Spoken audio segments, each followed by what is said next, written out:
to Vayne's World, where you get celebrity news first, but not just from me, from the celebrities themselves. And guess who I have in the building? The Queen. Okay? Have royalty sitting beside me right now. Alison Hinds. Thank you so much for passing by. Thank you for having me. I'm truly excited. When I start the interviews, I always like to take it back a bit. Right. So, take me back to London. To London. To good old, jolly old London town. Because I did not know that Alison was born in London. Did you know this? I didn't know. Yeah, I was born there and spent my early years there. I went to primary school and stuff there. And my parents split. Okay. My mom left, and she brought me here to Barbados. But I used to come here.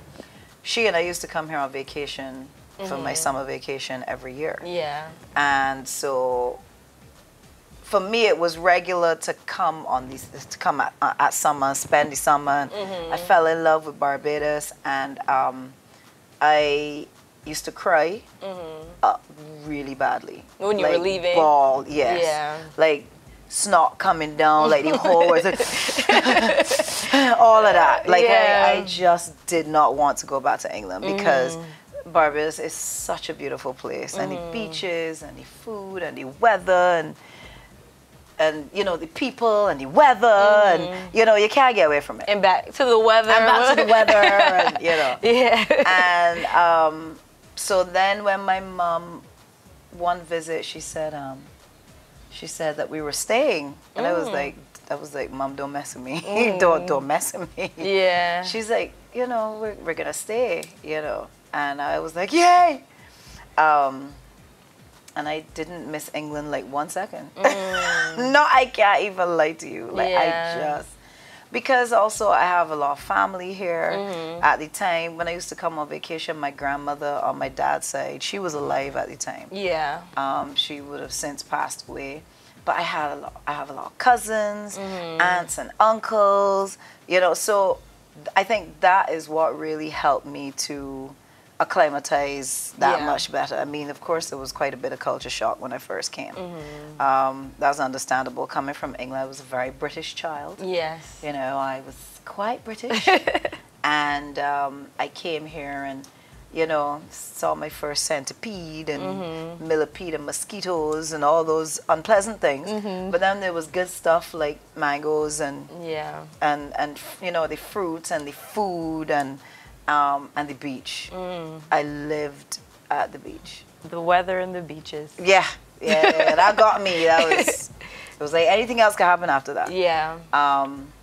But yeah, I came here when I was about 11 years old, and I wanted to assimilate. I wanted to be Bajan. I wanted to, because my accent was very, you know, East London sort of thing. You know, that's how I would talk. This is so wonderful right now.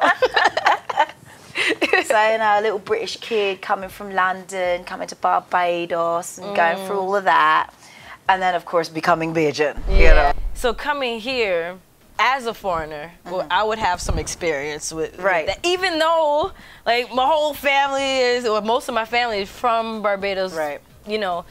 How was that transition coming here with the accent? Like, were the kids, like, how did they treat you in the beginning? Like, at what point did you start feeling like this was home? When I first came, well, kids were just fascinated. All my cousins, they would talk to me just to hear me talk, because they just love Say that accent. again. Yeah. Yes. Like, what? Pardon? Repeat? You know, they were definitely, they were fascinated. They were completely fascinated.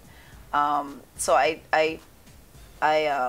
but I wanted to be a Bajan kid. I wanted to have their accent. Right. You know, I wanted to get rid of mine. Like, mine needed to be gone. And they were fascinated with mine. Yeah. So, but I think having cousins who were like around my age group, that also helped too. Right. Because we would all play together, and we would, you know, we would hang out together. We would do all of that.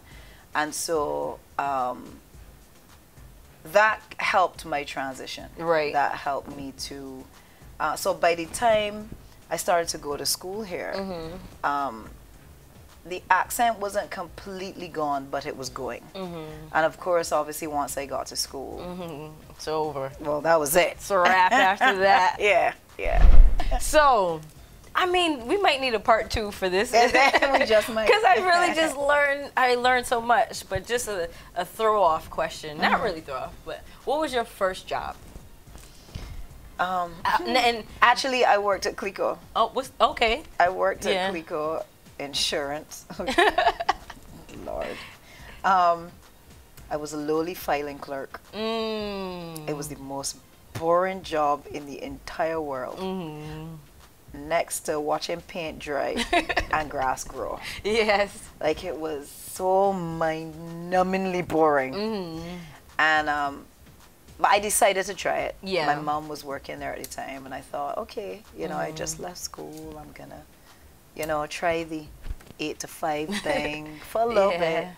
And I was like, no, I can't do this. This isn't for me. You know, my mom understood, you know, but it was not. That wasn't for me at all. Did you always know you wanted to be a singer? Yes, it was from as long as I know myself, growing up in England. As a kid, I would sing all the songs on the radio, like every single one. I would watch, there was a show called Top of the Pops, where you would see whoever was on and popping, whatever acts. And at that time, I would have grown up with groups like Queen, The Police, ABBA, and like a lot of British rock. A lot of British rock, British alternative, that kind of stuff. It was either that or I was going to model. It was like those two things. That was it. I didn't want to do anything else. I didn't want to be anything else. Like, that was what I wanted to be. And but even I didn't start singing until after I left secondary school here. Okay. Because I was still quite shy. I was still in my shell, and I was still, you know, kind of introverted. Yeah. So it took for other people to kind of get me onto the stage and to help me to do that, because I wouldn't have been able to do it like under my own steam by myself. What would you say was your most trying time in your career as a soca artist or as a musician? Let me say that. Well, there were a couple of times, but there was one where I had a betrayal happen to me, and it was within the band that this was after becoming a solo artist. This wasn't when I was with Square One. This was after Square One, and it was such a, it came so much from the left. It's like, it was like driving and just getting sideswiped off the road. Like, as I said, like literally you're driving along and just all of a sudden this vehicle just comes from nowhere and just blam and knock you off the road. That's how I felt. It was that much of a betrayal. And I kind of threw up my hands. I was like, I just got rid of everybody. Yeah. Because I was hurt. Yeah. I was really hurt, and I didn't expect it, and I didn't expect it from the person that it came from. And I just got rid of everybody. Yeah. I was like, so everybody just leave. I want nothing to do with it. Just go. And I had to come home and like lick my wounds. And I was depressed. I was like, what am I gonna do now? Like, where do I go from here? And it was at a point where I had shows booked, and I had things put in place, and then this whole thing just blew up in my face. Yeah. And I was like, I don't know what to do. And I spoke to my manager, Van Gibbs. I spoke to him, and I cried, and I did everything. I spoke to my husband, and the people who are really there for you. And my husband was awesome, and Van was awesome. They were like, we're going to get through this. You are going to get through this. You are strong. You're going to get through this. Yeah. And I didn't believe them at the time. I didn't feel very strong. Yeah. I didn't feel very, I wasn't like, you know, the woman power and all of that. I was feeling none of that. I was like, I don't know. I don't know what to do. I don't know how to go forward. And between the two of them and the guy that my MD at the time, Sam, I remember Sam called me and he said, Alison, don't worry. I got you. I am going to locate musicians. I'm going to start to rehearse them. I'm going to do everything. By the time you step in, I would have got them to a certain point. Right. We are going to, you're going to get through this. And you're going to just get through. You're going to do this. Yeah. And it was because of them. That's what helped to kind of pull me back up. And then I was like, all right, you have a focus now. Go with that. Yeah. And that was one of my lowest. Lowest. Yeah. Lowest to highest. Highest. If it was one dot on the chart that you were like, yeah, that right there. Well, besides the birth of my daughter, because that. Well, musically, career-wise, because nothing can top that. Yeah, nothing can top that. Exactly, yes. Can't top that one at all. Career-wise, musically, I would have to say the success of Roll It Girl. After coming out, after having my daughter, after going through all of that, and just having that song that just like, and it took off in such a huge way. That is definitely my biggest song to date, because Canada, the US, Europe, you know, it just went everywhere. It just really, you know, penetrated everywhere. That has to be one of, because I've had quite a few highs, I can honestly say. And that has to be one of, you know, like the major highs that I've had. So that was music. Yes. I know you got a little bit into acting a bit in the past. Yes. Could you see yourself diving more into acting? Oh, definitely. I actually am in a Bajan soap opera. It's called Heat. It premiered earlier this year at Caribbean Tales, which is a part of Toronto Film Festival. Okay. And I'm also in, I think, what is the first Caribbean animated TV series. Nice. It's called Battle Dream Chronicles. Okay. And I am voicing one of the characters. I'm the mother of one of the main characters in the series. And it's actually, it's based in the Caribbean in the future. So it, so people, especially Caribbean kids and children of West Indian ancestry, parentage, etc., and just people of color can identify with it, because you're seeing people that look like you and that come from the region, as opposed to the US or Canada, or where they're based in the Caribbean, and the whole storyline is based in the Caribbean. That sounds cool. Yeah, it is. It is a very cool movie. So if you could think of any co-star in the world, I mean, it doesn't have to be in Barbados, but like Hollywood, your dream co-star, who would it be? You mean for a movie? A movie, yeah. Any actor. Samuel L. Jackson. I love him. Didn't see that one coming at all.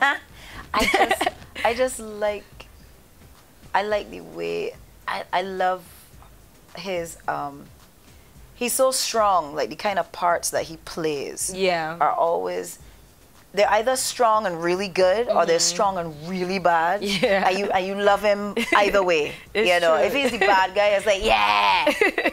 He's the best And if he's, bad guy. yeah, and if he's the good guy, it's like, yeah. You know. Yeah.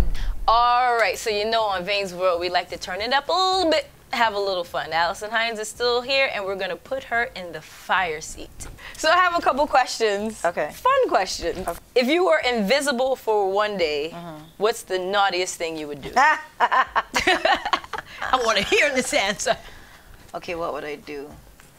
If I was invisible for one day. Yes, please. What's the naughtiest thing that I would do? I would probably get on a plane, because you can't see me. So True. I'll just sneak on a plane, go to the U.S., go to the White House, and I would pants Trump. Can we put like a cartoon like hammer? Yes! I'm going with you. We're going together. Yeah, he has to be be saying something. He has to be at some speech or something or the other. Perfect. What's the most embarrassing thing you have ever done while you were drinking? Oh, Lord. I don't know, because when not remembering, it's not something that happens often. Yes. Let's just give put that that some out there. clarity. Just put out there.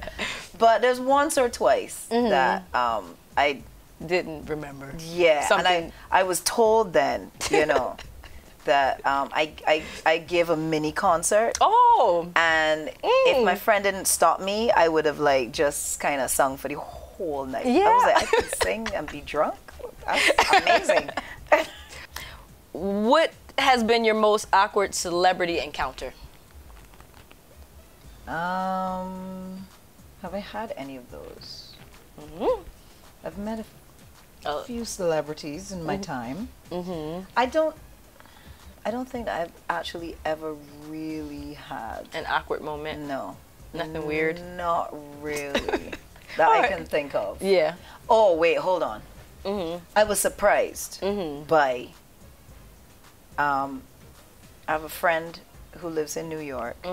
He was like a Broadway producer. Very good friend.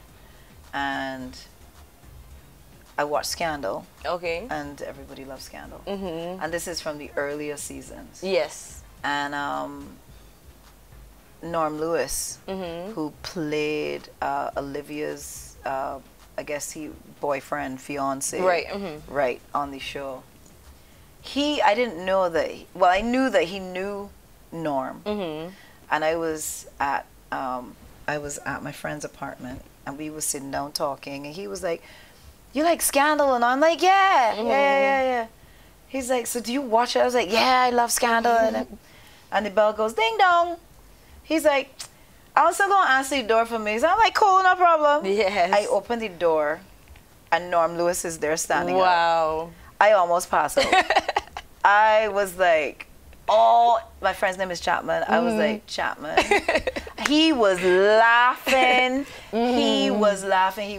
I was like, "All right, you get me. You got me really, really good." But he was lovely. He was really, really nice. Well, that was cool. That was kind of awkward, actually. Well, now, how did you react to it, or you were just shocked? Yes, I was shocked. Okay. And I was, yeah. And then when he came, I was embarrassed too, because I was like, "Oh my God." And Chapman was just dying with laughter. Nice. That was a good one. Yeah. Didn't know that. Who would know that? That was a wonderful interview. It didn't feel like an interview. It was a conversation. Yes, it was. And you have to come back to Vayne's World. I will. For part 2 and 3 and 4. And 4 and whatever else comes after that. Yes. And obviously, when you have more songs releasing, let us know. Oh, for sure. And we got you covered. For sure. Yeah, so this is your girl, the Caribbean Queen, Alison Hinds, and you are locked on to Vayne's World on SlamTV. Hey, you know what I say?